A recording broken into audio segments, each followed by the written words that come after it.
એક ડે માર શેરીમાં બાયું વાતું કચ્યું હતું કે તમારી તો બાપા બહુ ખાસ વણવો બહુ તો પલળીને પેપાસ એવી થઈ છે. મેં કીધું થાય જ ને ટાણે ટાણે સસો રોટલી ખાય છે. પૂછો જો તોય મેં કોઈ દી બટા રોટલી ગઈ છે. લે તોય હાસવણ કેવી છે લઈ આવ્યા ને તઈ 35 કિલોની હતી આખી નટાણ 2 વરમાં 90 કિલોની થઈ. પૂછો જો આ સામે જ ઊભી બટા મેં તને કોઈ દી જાડી કીધું. અમાર ઘરનું વાતાવરણ જ એવું છે. બારે માસ થાકના ડબલા ભર્યા હોય અને અમાર ભોલિયો છે ને અડધી રાતે સબલા હારે ઈ તો નોખા. પૂછો જો મેં તોય કોઈ દી કઈ કીધું બટા. તું કેમ અહીંયા ઉદાસ થઈને ઊભી છો?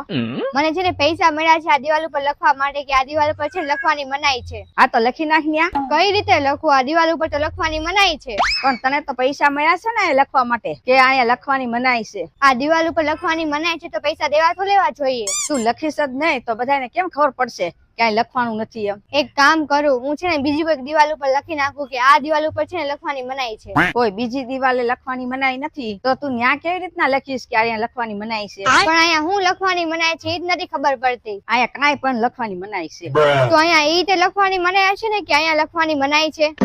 આ હવારમાં કેવી છોકરી યાર હું માથાકૂટ કરું છું એમથી. બહાર બેઠા એ તમારા શું થાય? ડોક્ટર સાહેબ ઈ માર હાહુ છે. મોટું ખોલો છે. આનથી વધારે નહીં ખુલે એટલું જ ખુલે. ડોક્ટર સાહેબ બેઠા તમારા સાસુ તો એમ કેતા હતા ઘરનું કઈ કામ નથી કરતા બાયધા રાખે છે. ઈ હું કહેતી હતી ડોસી ઈ તો ખોટીના પેટની છે. હું જ બધુંય કામ કરું છું ને બાંધવાની તો સવસ છે હું. બસ એટલું જ મોટું ખોલવાનું છે તમારું. લ્યો અમુક ઘરવાળા આવે તો એમની બાયડી જોડે બાજવા જ જન્મ લીધો હે. હા હું શું જોઈ રહ્યા તમને જ કહું. હામું જોઈ રહ્યા અલે તું બાજે કે હું બાજુ હું? તમે બસ હામું જોઈ રહ્યા. આવો આવો જમાઈ. મનીષા જલ્દી આવજે જમાઈ આવ્યા છે. એ હા આવું છું. બેહો લે હું ઠંડુ પાણી લેતી આવું. અરે ઠંડુ કેમ? હું તો ગરમ પાણીએ વાસણ ધોઉં છું.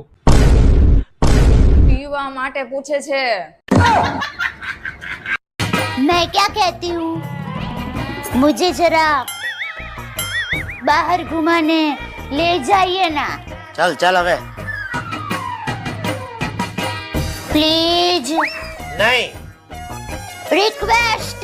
એ ભાઈ નહીં મતલબ નહીં. હા ठीक है फिर न चाहते हुए भी बापूजी को फोन करना ही पड़ेगा.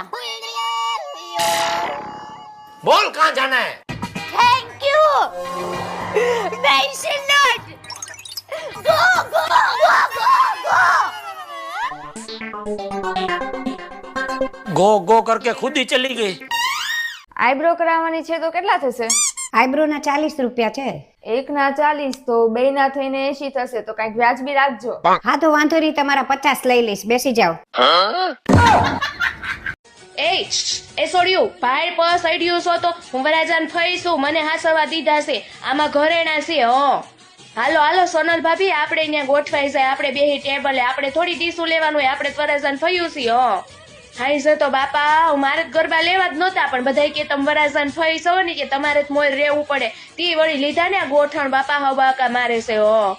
એ વરાજાની માઈશ્યું રબડી દેવા દેશો અમાર ફયું હાટું. વરાજાન ફયું સી. અભી મજા આયેગા ના ભીડો. ચાલુ રાખો મમ્મીને પૂછીને કહું.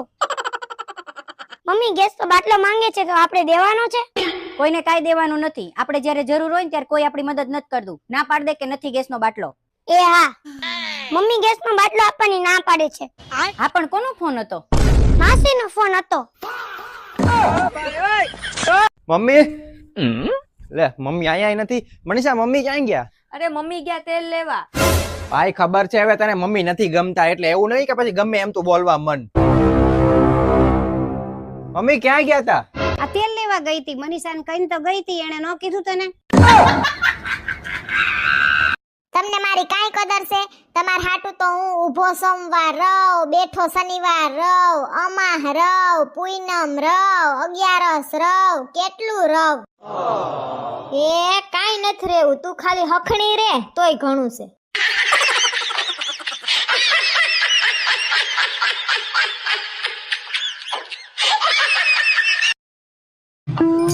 તમને કહું સ્વાતંત્રતા દિવસ કેદી છે? એવું કઈ અમારે ફિક્સ ના હોય. તું તારી જયારે મમ્મી ઘરે જા ત્યારે અમારા સ્વતંત્રતા દિવસ જ હોય. અબે સાલે મને તો ભગવાન કઈ પૂછ્યું નથી થતું.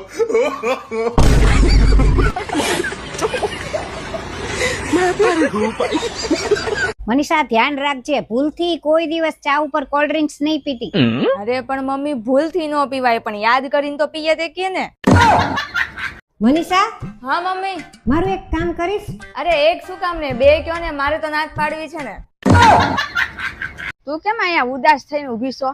મને છે ને પૈસા મળ્યા છે આ દિવાલ ઉપર લખવા માટે કે આ દિવાલ ઉપર છે ને લખવાની મનાઈ છે. આ તો લખી નાખ ન્યા. કઈ રીતે લખવું? આ દિવાલ ઉપર તો લખવાની મનાઈ છે. પણ તને તો પૈસા મળ્યા છે ને એ લખવા માટે કે અહીંયા લખવાની મનાઈ છે? આ દિવાલ ઉપર લખવાની મનાઈ છે તો પૈસા દેવા તો લેવા જોઈએ. તું લખીશ જ નહીં તો બધાને કેમ ખબર પડશે કે અહીં લખવાનું નથી એમ? એક કામ કરું, હું છે ને બીજી કોઈ દિવાલ ઉપર લખી નાખું કે આ દિવાલ ઉપર છે ને લખવાની મનાઈ છે. કોઈ બીજી દિવાલે લખવાની મનાઈ નથી તો તું ન્યા કેવી રીતના લખીશ કે અહીંયા લખવાની મનાઈ છે? પણ અહીંયા હું લખવાની મનાઈ છે એ જ નથી ખબર પડતી. અહીંયા કાંઈ પણ લખવાની મનાઈ છે.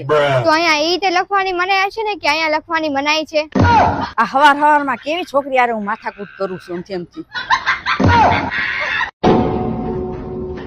વરસાદ અત્યારે આવવામાં જેટલું નાટક કરે છે ને એટલું જ નવરા તેમ ધબડાસટી બોલાવે. શાંતિ રાખ ને, તારા જેવાન શોખ નો એટલે અમારું બગાડે. એટલે જો લે મારે હું નથી લેવું જા તારી પાસેથી શાક. આવા નવા કેટલાક હાઈલા આવે છે. હવે જો આ શેરીમાં પગ મૂકે ને એટલે ટાંટિયા ભાંગી નાખું એના. શું થયું? આ કોની યારે માથાકૂટ થઈ છે ને કેમ રાડું નાખો છો ને કોને ટાટિયા ભાંગવાની વાત કરો છો? આ જો ને ઓલો શાક વાળો, કેમ એને શું કર્યું? આખી સોસાયટી ની બાયું શાક લેતી હોય ને એને બેન બેન કરે. હા તો પણ એમાં તમને શું વાંધો છે? પણ ઈ લોકોને બેન બેન કરે ને મને માસી કહે છે. હું માસી જેવડી છું? એક વાત કહું તને, હા બોલો. તે એવું શું કામ કર્યું છે જેની મને ન ખબર હોય? મેં એવું કામ કર્યું છે તમને ખબર ન હોય ને એમ તમારા પાકીટમાંથી સાનુમુના પૈસા કાઢી લીધા છે. અને તમે એવું શું કામ કર્યું છે મને ન ખબર હોય એવું? જે પૈસા તે કાઢ્યા હે ને તે જ્યાં મૂકતી હતી ને ત્યાંથી મેં ઉપાડી લીધા છે.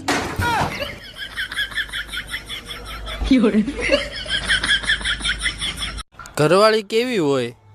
ઘરવાળી બે પ્રકારની હોય. પહેલું તો તમારું માને, તમારી વાત સમજે, તમારા વિચારોમાં હાએ હા રાખે. અને બીજું જે તમારી બધાય પાસે છે ઈ.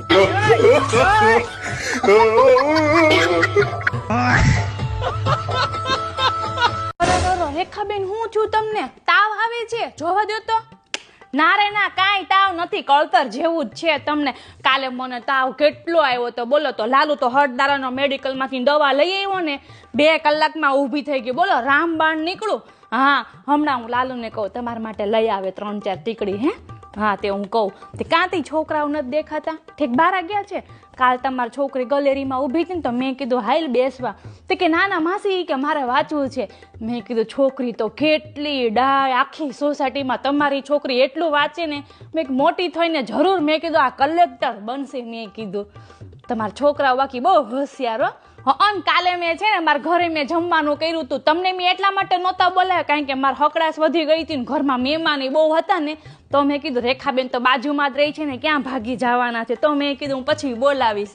એટલા માટે લાવો તમને હરખું ઓઢાડી તો દઉં. હાજી હા ના હું તો તમારી અહીંયા ખબર કાઢવા જ આવી. મમ્મી મમ્મી 15મી ઓગસ્ટ કઈ તારીખે છે?